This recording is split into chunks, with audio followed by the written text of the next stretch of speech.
This is the Six Figure Home Studio Podcast, episode 150, aka the final episode. Sort of. Kind of. You're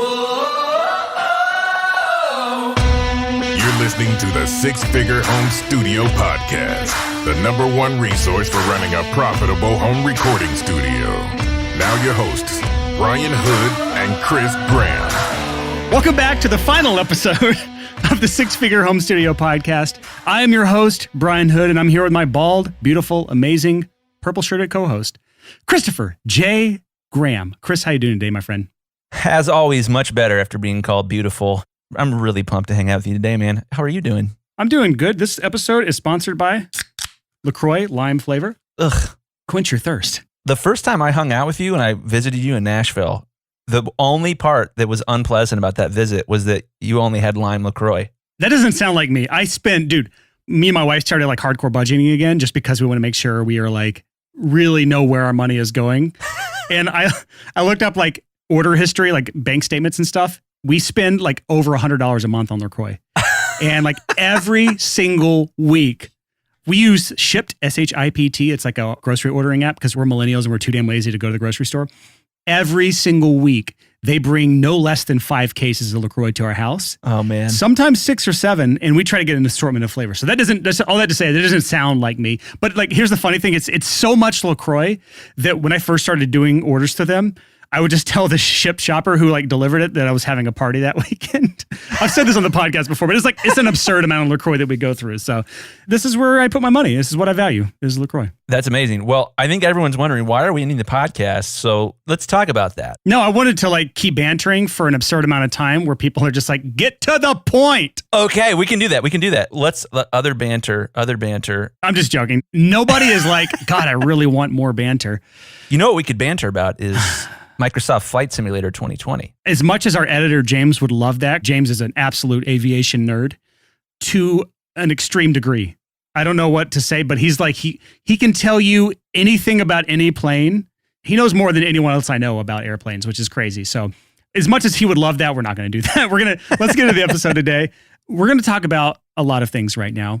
One of those things is what to expect, what's coming up. Why are we ending the Six Figure Home Studio Podcast? What does the end, quote, I'm doing air quotes, but you can't see me because this isn't video.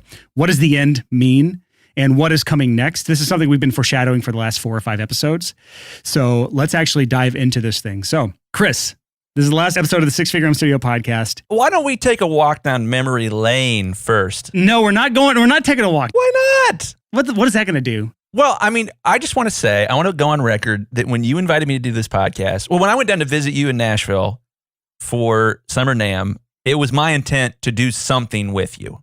When I made you coffee, I was like, I got to be friends with this guy. He's awesome. I don't know where this is going. I'll make him coffee. We'll work together on something at some point. And when you invited me to do the podcast, I seriously had no idea how successful it was going to be.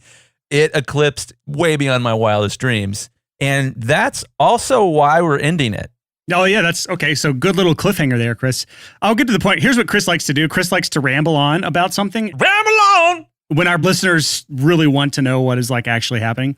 So there's a reason we're ending this podcast. And the reason is partially, like you said, because of the success of it. We felt like we've hit the upper limit of what we can do in our industry with this podcast. Yeah. And we feel like we are able to actually serve our listeners better, people that listen to this podcast regularly, even better with the change that we're about to do. And we have 2 options at this point. We've hit basically the ceiling with the podcast. Choice number 1 is to continue to do exactly what we've been doing and serve the people we've been serving, and nothing changes. We've hit our growth ceiling for the most part, and we could still grow a bit here and there, but we are one of the top podcasts in the audio industry. Option number 2 is to niche up, I guess would be the term. Copyright Chris Graham. Yeah, we'll talk about that in a second. Is to niche up and shift what we're doing while still serving our audience and being more accessible to a larger audience. So let me just talk about this. I just want to lay it all out there. Instead of like beating around the bush, we are changing our name of the podcast to the Six Figure Creative Podcast. Boom, there it is. Now, before anyone gets like mad about that, why are we making this change? It's because of this. We've thought, like, how can we add more value to our listeners? Chris and I get on here every single week, and with the exception of maybe like 8 to 10 episodes, it's Chris and I just talking back and forth about a topic. There's a few episodes we have that are actually interviews. And of those interviews, there's probably only like 20% of the interviews are actually studio owners. The rest are people that do something else in a different creative field. So Chris and I have been talking since like episode 100. We want to do more interviews on this podcast, but we just never made that shift. But we've gotten through the last 50 episodes, we've really felt like interviews are the way to go. And we have learned so much from these interviews we've done with people like Andy J. Pizza from the Creative Pep Talk podcast, with people like Brandon Reich of Tension Division, who's a big design agency, through my old roommate and friend, Brandon Brown, who is an agency owner for a social media management company, through my co-founder for FilePass, who is also a co-founder for another software company, Trevor Hinesley. He was on episode like 70 something while I was on my honeymoon. You interviewed him. And all of these people are still in the creative field, and they still bring a ton of value to the six-figure home studio audience, but they are not even part of the recording studio industry or the audio industry. So our goal with the Six-Figure Creative Podcast is to bring in more and more interviews with people outside of the audio industry. And yes, we'll still do people in the audio industry. That's still Chris and I's background and our core, and like our heart is in the audio industry. And I have to continue to find ways to get more free audio gear. That's true. Chris still is a gear slut at heart, and we will still have the gear slut alert on the Six-Figure Creative Podcast, because gear sluts are not just in the audio world. They're in any creative world. People obsess over gear, and we will continue to make that a trend of our podcast. But I just know that we can get some great interviews while also expanding the audience outside of the audio industry, while also bringing tons of value to people that already listen to this podcast and love this podcast. To me, it is a win-win-win change. Totally, man. Well, and I think about my own friend group and who I've been encouraged by when I hang out as a small business owner. You guys all know, if you are trying to start a small business and you are any amount of the way in on it, it gets lonely. You have a lot of family members probably with real jobs that think you're a loser and that think you're irrational and that think you're... I think that's only in Ohio. Well, that might be true. But it was really encouraging for me as I met people like John Rubin and Brandon Reich and Andy J. Pizza to be like, oh, cool. These are other creatives and their spirit is the same. I don't want to work for somebody else. I want to run my own show, and I want to make stuff on my own terms, and I want to grow it and be free. And there is a tribe of us, the Six-Figure Home Studio community. If you work in a home studio, you're working in a major studio, you're part of a larger tribe, and that's the tribe of creatives. So niching up is for us to say, okay, well, we have served our sub-tribe, home studio owners, audio engineers, producers, mix engineers, etc. We've served this sub-tribe as much as we can, and we feel like if we serve the larger tribe as a whole, that we can also serve you guys even more, because we can bring in people who have an outside perspective. It makes it easier to kill sacred cows. If someone said to me, what was like one of the biggest turning points in your business? I would say, without a doubt, is when I began to hang out and hear stories from people with other businesses. In a lot of ways, I modeled my mastering business off of a dentist office, except instead of a hygienist, I built automation. And the goal was like, I'm still going to be the guy that's signing off on everything. I'm still going to make all the decisions, but I want something that's going to make it easy to do all the other stuff first, so that I can just walk in, do my thing, be social, as a dentist often is, and then move on. And we feel like if we niche up to this bigger tribe of creatives, that it gets interesting, because here's the thing that's so frustrating about our podcast. Most of you are recording studio people, and you know so many creatives. All of your clients are creatives. If you guys are anything like me, half your friends are graphic designers.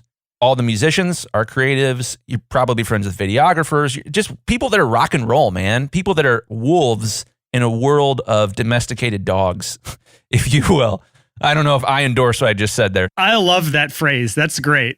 Okay. But we feel like this is a hard podcast because you've already shared it with everybody. Within our sub-tribe of audio, there's not really a whole lot of other people to find out about the podcast. At least that's how it seems to us. I feel even weird saying that. But we know that there's an opportunity for us to make a bigger impact and to help more people by serving creatives as a whole. That just seems like the natural fit.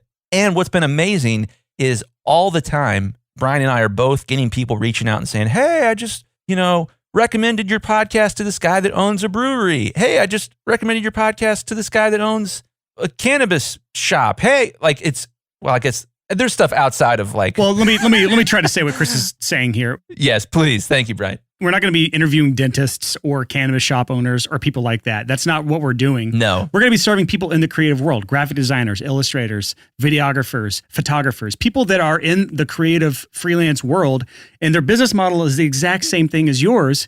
They just have a different angle on the way things may work. Yeah. There may be different norms or things that you can bring to the audio world. And these are some of my favorite types of people to talk to because you get to see something in a very well-established, well-oiled niche like photography or wedding photographers or whatever, where it's like you understand best practices to a T because some very highly sophisticated business owners do those things. Whereas the audio world, we just kind of stumble into it and figure it out as we go. And so I think just from hearing some of these people that are, pulling in multiple six figures as a solo freelancer, I don't think there's many people in the freelance audio world doing that. And I think it would be really cool to get these people's perspectives on how they do things. So I just know that we already have a lot of those types of people listening to this podcast, and we brand ourselves as the six-figure home studio. So even though we already target the audio industry as a whole, we have started to get some of the broader freelance creative market listening to our podcast. And this is just us saying, hey, we see you, we hear you, we know that you're there. We're just going to actually plant the flag in the ground now and say, we are going to be a part of the general creative world and bringing business advice to these people who may struggle. They may be people that just got let go through COVID. And now we're trying to make it as freelancers, as graphic designers or videographers or whatever thing they may have a passion about. And they need people that can help guide them along the way. So I think, you could look at the six-figure home studio and be like, well, where could they niche up to? I know, the seven-figure home studio.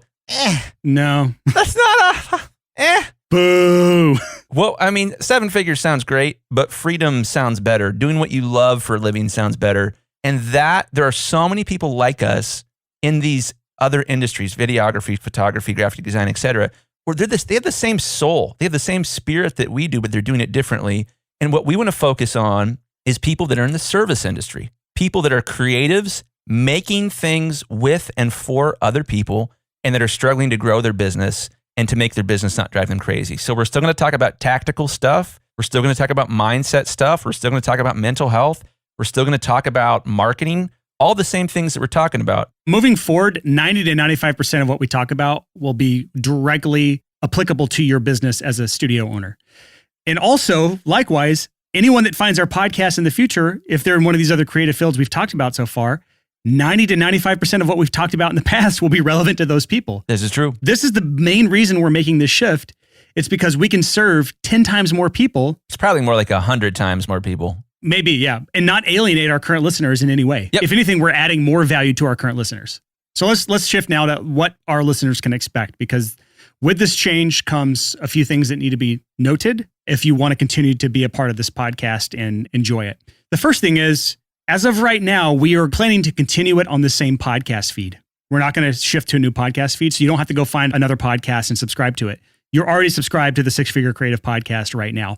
Episode 151 will be the first episode of the Six Figure Creative Podcast. Side note, if you're not subscribed, please do that. Yeah. If you're trying to make more money, subscribe to this podcast.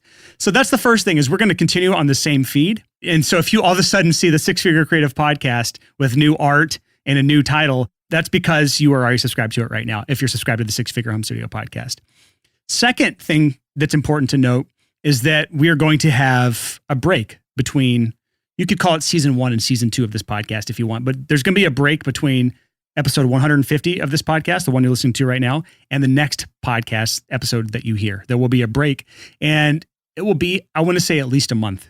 It could be longer, but I think because of the fact that I close on a new home in less than 14 days, and I will be spending a lot of time moving and relocating and setting up shop, a new office and new studio and everything. Like, it's going to be a lot of work for me.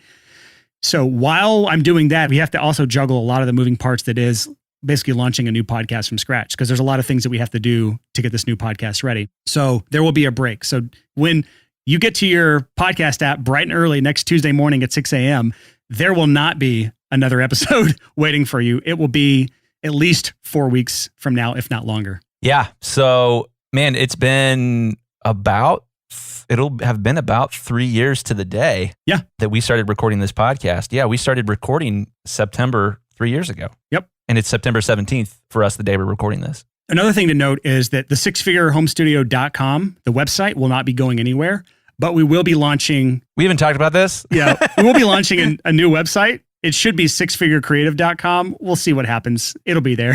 Maybe. Sounds delightful. Are we going to do a new Facebook group too? I don't know yet. That's pending. Okay. We could also rename the community. We don't have to start a brand new community. That's true. Let's chew on that. So we have some decisions to make. Yeah. We're happy to hear anyone who has ideas of things they want to see or questions they have. You can always post in our Facebook group. Right now, it's called the Six Figure Home Studio Community on Facebook. And you can also just always email us podcast@thesixfigurehomestudio.com. Yeah. But I want to underscore here, we're doing this change because we feel like we can provide more value, not because we want to be like famous business podcasters. There's a lot of other business podcasts out there about startups and how to make, your first million and all that stuff. That's not where we want to go. We want to talk about people who want to have a freedom lifestyle that's, hey, I work with people, I make cool stuff, I get to be creative, and I'm having a blast. I think we've basically covered the what to expect conversation. And again, if anyone has any questions, the things we didn't clarify that they want to know about, just email podcast@thesixfigurehomestudio.com. But there is actually a business lesson in this change that I think we need to talk about just for a nice educational aspect of this episode. And that is the concept of niching down versus niching up. We've talked about in the past many, many times on this podcast, the power of being part of a niche. But there is a time when it makes sense to expand your niche to something larger and broader. So Andy told me something about this that blew my mind. He's talking about Andy J. Pizza of the Creative Pep Talk podcast, a great podcast. Andy likes to talk about concentric circles, one of Brian's favorite things. Inside joke. This idea of industry, market, and niche. And so industry would be the big circle, market would be a circle within industry, and the niche would be a circle within market. If you want to know what a concentric circle is, it's basically like a bullseye target, basically. A circle within a circle. What was that? Well, hold on. We can't breeze past that. I don't even know. That was a brand new accent. What was that? A circle within a circle. It was an attempt at a British accent that sounded more South African than anything, but wasn't either of the two. I wish I could do a good South African accent. Ever since I saw, Area 9, Section 9? District 9, man. District 9, there it is. What a movie. Yeah. Well, can you get to a point here, Chris? We've lost 87% of people listening. So keep that in your mind. So we've got your concentric circles, industry, market, and niche. The best thing you can possibly do to grow a business is to kill a niche. So that when potential clients find you that are perfect clients, they say, oh my gosh, this person is perfect. They're exactly what I'm looking for. Hell yes. The problem with not niching down is when you say, I provide mixing, mastering, editing, vocal tuning, blah, blah, blah, surround sound, sound design, all that stuff. No one says hell yes to that person. Nobody. They say, maybe they'd work, but they're a commodity and we can probably find somebody else just as good who might be cheaper. Yep. A great example of what you just talked about, Chris, or the first part of like dominating a niche. You said killing a niche, but I think dominating a niche is a better example because killing just sounds bad.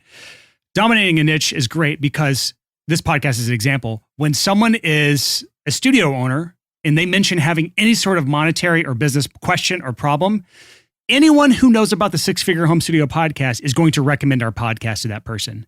Or someone who's just getting started in the business and wants to know how to get started or how to find clients or whatever. They're going to mention the website or the podcast to that person because it is a very valuable resource to anyone who is struggling with the business of running a recording studio business. Which is everyone. It's everyone, yes. So that is the power of dominating a niche. If we had started with the Six Figure Creative podcast, I don't think we would be as big as we are today. We wouldn't. The reason is we are not the first thing that comes to someone's mind when they think of a business struggle. If we're just the general creative world. Creative is kind of a broad term, to be honest with you. And I struggled with that name at first, but then I thought about the fact that we already have a really, really good core audience who is going to hopefully share our podcast with other people in the creative field. Any average studio owner knows 4 or 5 or 6 or 10 creatives that are doing graphic design or videography or photography. People that have gotten married know they're wedding photographers. So all these people. Other people with tattoos. That's what you're saying. That's actually a good point. Anyone with tattoos. Says 2 guys that have no tattoos. I know. I'm thinking about getting one. One of my closest friends. I mean, you're about to hit your midlife crisis mode. You know, how far away from 40? I mean, the PTSD thing, that is my midlife crisis. But case in point, like if you are going to play any game, Settlers of Catan. Nerd. chess, Nerd. it doesn't matter. Like you look at any strategy game or war itself, it's never like just attack everyone at the same time. That doesn't work. You have to build a stronghold. And once that stronghold is as enforced as it's going to get, then you expand. And right now, that's what the Six Figure Home Studio is. Like we're constantly getting feedback from you guys that, hey, I'm telling my other friends about you. Hey, I get people that reach out all the time. They're, hey, I don't work in the recording industry, but I do listen to your podcast religiously because it applies 100% to my own business. Let me bring this back to the person listening right now. What does this mean for you? So we've talked about at length the importance of dominating a niche, but at a certain point, here's the big pushback we hear from everyone. It's like, well, so-and-so does 6 different genres, or so-and-so has 7 different services. And it's like some Grammy-winning person who's been in the industry for 35 years and has had like AAA artist after AAA artist coming to their studio. I would almost guarantee that person started in some sort of niche and expanded out from there. They've just been doing that same process for 35 years, where you've been doing this for a year and a half. You've made $200 so far in your entire career, and you're trying to be that person who's, level 700 and you're on level 1 right now. You're not going to beat level 700 if you're level 1 right now. It just doesn't work that way. Perfect example. I mentioned it in the Facebook group this past week. I challenged you to play this iPhone game with me called Idle Miner. Yeah. Idle Miner is a business game, and you have mines, and you are trying to mine resources and hire managers and manage and basically build an efficiency engine that generates income in the game. Yeah. You start hiring managers and this and that. I want to mention one thing. I told you I was going to dominate your empire. I held off all week. I just connected my Facebook profile to this so I could see the leaderboards right before this episode started. I have about 100 times the passive income as you on this app. Did you spend money in the app though? I haven't spent a damn dime yet. Here's the thing. It's such a stupid game. I'm going to talk about this for 1 second. It's such a stupid game because like by the end of day 1, you are past the $1 trillion mark. You're like into currencies that they just start making shit up. Instead of like 100 trillion or 999 trillion, then it just goes to 1AA, 1AB, 100 AC. It's just like, it's just making shit up. So anyways, all that to say, I am the top between me and you, but someone else in our community has like wrecked us. I think it's somebody in our community. I'm going to give shout outs to any other dummies that play this stupid game on the leaderboards.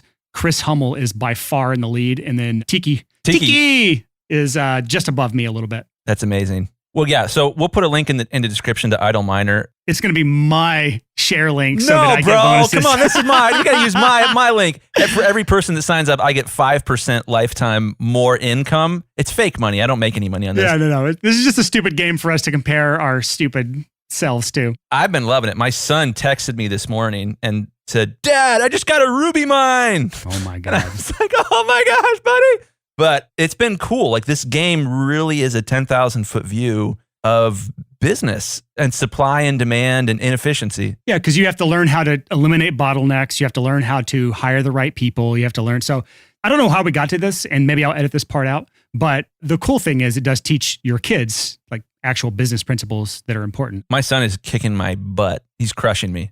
I'm kicking your butt too. Well, probably. I'll look at that later. I'm sure you are.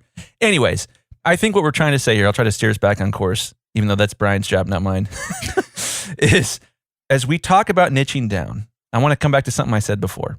The point of niching down is so that when a potential client finds you, that they say, hell yeah, yep, this person's perfect. If you can get a bunch of people to say, hell yeah, your business is going to grow. If you can't get anyone to say, hell yeah, you're going to have a really hard time growing. Yep. Once you have critical mass, enough people that are saying, hell yeah, those people start to talk to other people. Yep. And they say, this guy's great. This girl's amazing. This company that I hired was absolutely fantastic. And it's at that point that the trust that you've built up as a business or a podcast or YouTube channel starts to get interesting to niche up to a wider audience. You know, I see this all the time in the metal world. So like my genre is pretty small in the grand scheme of things, like heavy metal, hardcore, like super low tuned, screamy bands. The interesting part is I see people do really well in this niche, and then they niche up to a larger industry. So they'll go to, I see a lot of people, they'll go to one of two niches. They'll go to pop or they'll go to hip hop. And they'll do really well in either of those. And I don't know if there's any sort of tie-in to the skill set involved, but I think the transition is easier because those are really tough niches to break into. And if you have another niche that you're doing really well in that's supplying income, it's a lot easier to create a side hustle doing pop music or hip hop music until you build your name in that world. And even if there is no real direct benefit of going from metal to hip hop, you're not getting hip hop clients from your metal clients. None of that really works. If anything, you have a stable income that's helping you support this new niche. And so that's how another way I see people niching up is they have that stable leg to stand on while they're trying to dip their other toe in another niche.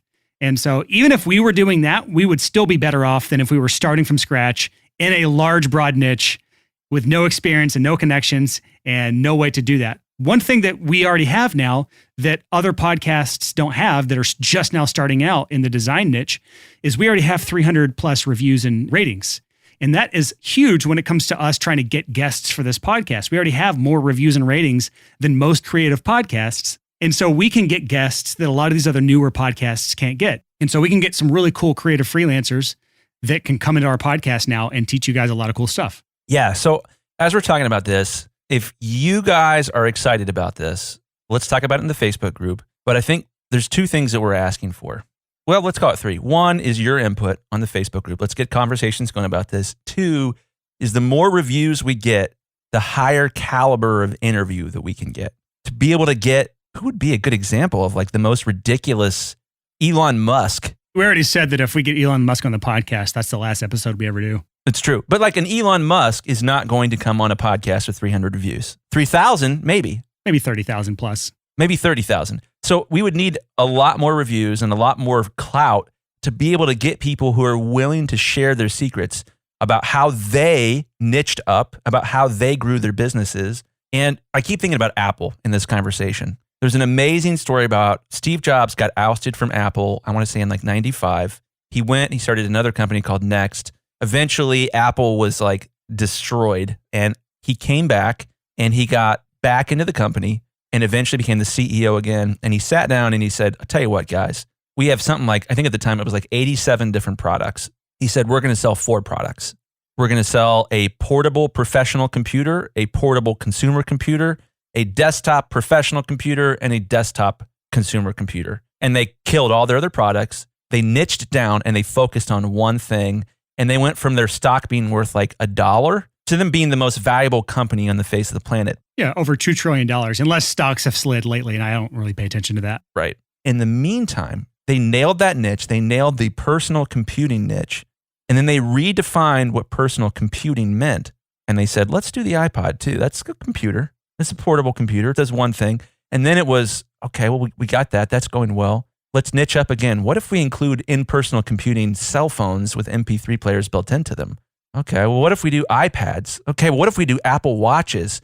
They continue to niche up and use the momentum that they have generated on a smaller niche to dominate a larger niche and to help more people. Their example is pretty crazy because they didn't just niche up. They just created new niches. There was no iPad niche. There was no smart wearable niche like when they launched the Apple Watch. But yeah, they're a great example of continually doing that and doing it in blue ocean as well. When the iPhone came out, I mean, like my reaction every single time, we haven't even talked about AirPods yet, but my reaction every time that Apple releases a product is, that's stupid. I'll never use that. And then I try it. Yeah, that's the same thing too. Now I own an iPad.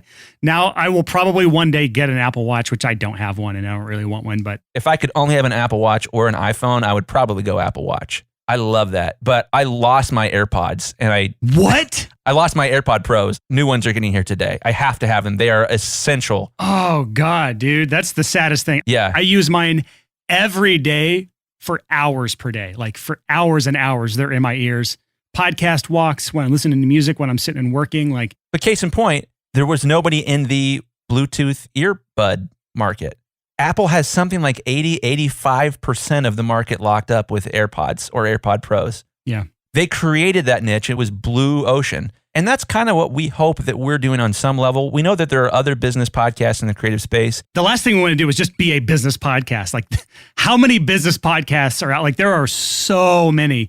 The hole that we found, like, just like I found when I launched the 6-Figure Home Studio, nobody was talking about the business of running a recording studio. Right now, there are not that many people talking about running a creative business of any sort, especially freelancers. That's kind of our focus, is freelance creative businesses. And especially from the techie kind of tactical Yeah. CRMs and Google ads and Facebook ads and Zapier and Google Analytics. Our specialty is marketing and systems. And those are two huge levers to pull when it comes to running a successful freelance business.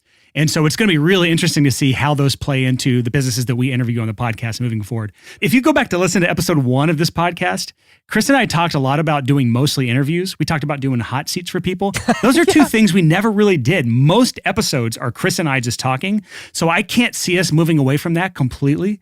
But I will say my heart is set on doing a lot more interviews than we've been doing in the past. And I think that's going to be really valuable to our listeners. Well, and let's kind of open the kimono a little bit more. Or you can be creepier and say, open the trench coat a little more.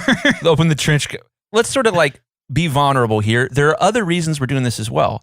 Business coaching, especially as I've had my health issues, which thank God are so much better. I feel better than I ever have in my life right now. But through those health issues, it really kind of peeled back this epiphany that like, oh my gosh, when I was unhealthy, I did not want to master. I still love mastering, but I always looked forward to coaching. So this transition makes a lot of sense to me from the coaching standpoint. There's also other software products that me and Kyle are working on that fit the creative industry as a whole. And Brian, why don't you talk about how it butters your bread? Oh yeah, so FilePass just launched beta for our design functionality. So if you're a graphic designer, an illustrator, or that's part of your business, we have tools built out to make collaboration 10 times easier than it was before. So it's just like FilePass. We've been talking about it for like the last 50 episodes on this podcast, where we help audio engineers end revision hell so they can leave timestamp comments, they can stream the full resolution WAV file, all these fun bells and whistles, and it's all behind a paywall so they can't download their files until they pay you. And then once they pay, they automatically download it. All that stuff is now built out for the design industry. So we don't do anything to compress the images. You can leave pinpoint comments directly on the images. So if you're designing a logo or doing a little illustration for an icon or something, your clients can actually put pinpoint comments directly on things they want changed or want adjusted or colors changed. And you can put everything behind a paywall. So if you're delivering your final files for design or illustration work, you can put those behind a paywall. And once they pay you, it gets downloaded. So all the same stuff is been rolled out for the design world. So if you already have an audio plan right now, all the design stuff comes included with that. If you only do design stuff, you can go to filepass.com/design. And that is a sign up for our beta program for designers. Now, you don't have access to drop in audio files and all that stuff.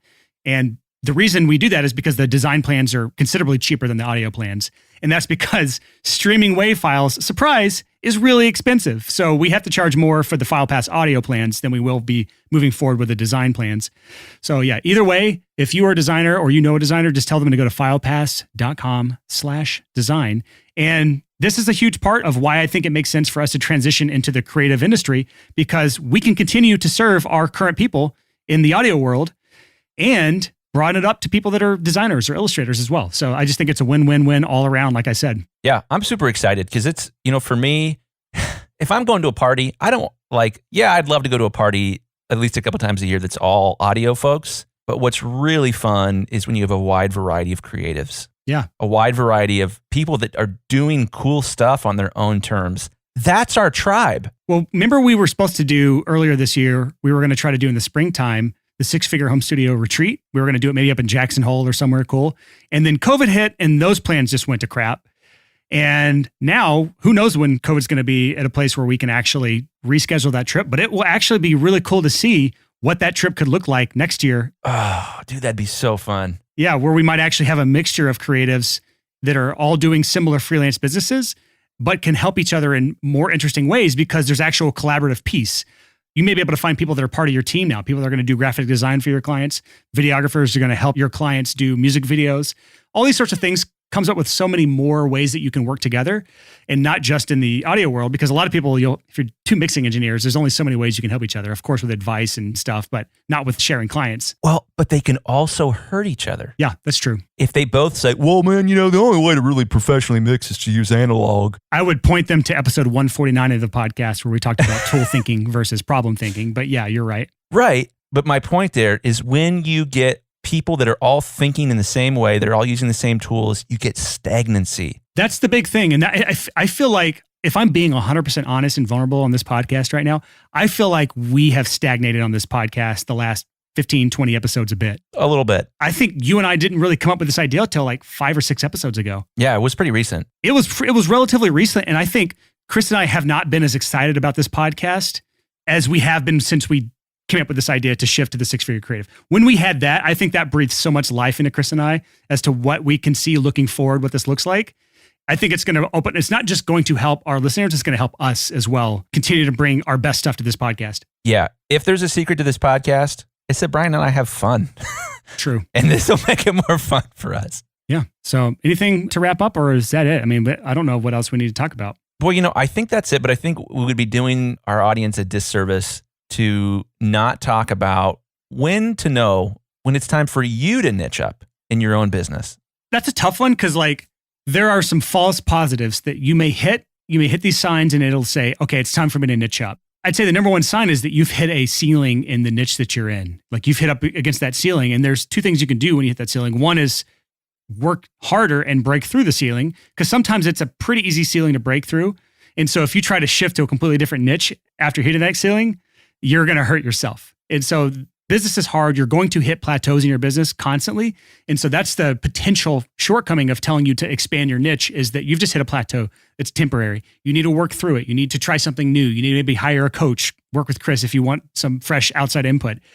But if you have truly hit a ceiling in your niche, that's when it makes sense to niche out. Absolutely. Yeah. And I think, there are risks to doing it too soon, and there are risks to doing it not soon enough. I would honestly say on this podcast, like you mentioned, Brian, we didn't do it quite soon enough. And Chris Graham Mastering, a couple years ago, I probably niched up too soon. We started offering mixing services. We probably should have held off on that a little while longer. But there's a million different opportunities to niche up or to niche down, and knowing when is the appropriate time to do that can have a huge impact. If you are in a situation where you're not efficient enough, systems are going to help with that. If you're in a situation where you don't have enough customers, marketing is going to help with that. If you're in a situation where your margins are not good enough, but you have enough customers, you have lots of customers, raising your prices can help with that. But sometimes shifting to a slightly different niche or adding an expansion service where it's like, hey, we can also do this, can add an additional layer of income. And E-Myth, they call it line expansion, I think. Yes.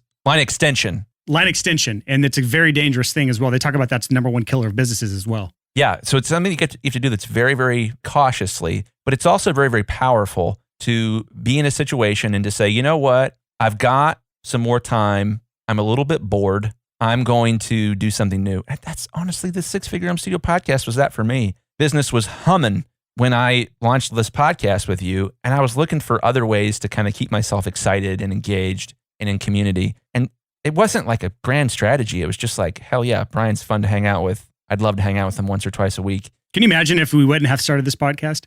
No, I don't know what life would look like. I have no idea what that would look like. I will say this. I think both of us are genuinely better off with the fact that we have done this podcast. And I hope that our listeners feel the same as people that have listened to this podcast.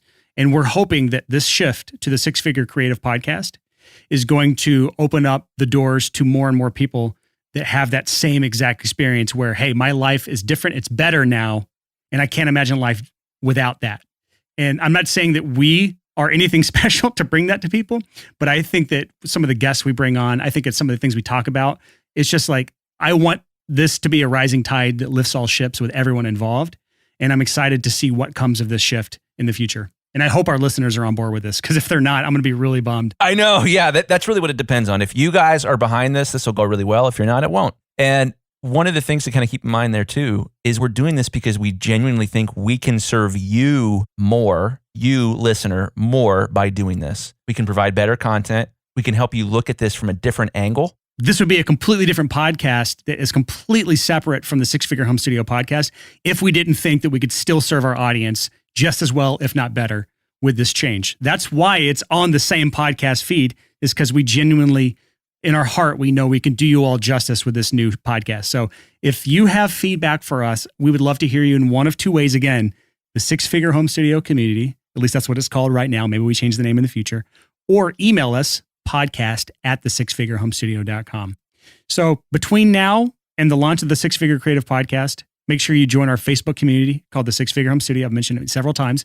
And that is where we'll keep you up to date with the progress. That's where you can stay in touch with our community members. That's where you can stay in touch with Chris and I in this little downtime. Again, we're going to have some time off between. So prepare yourself for that.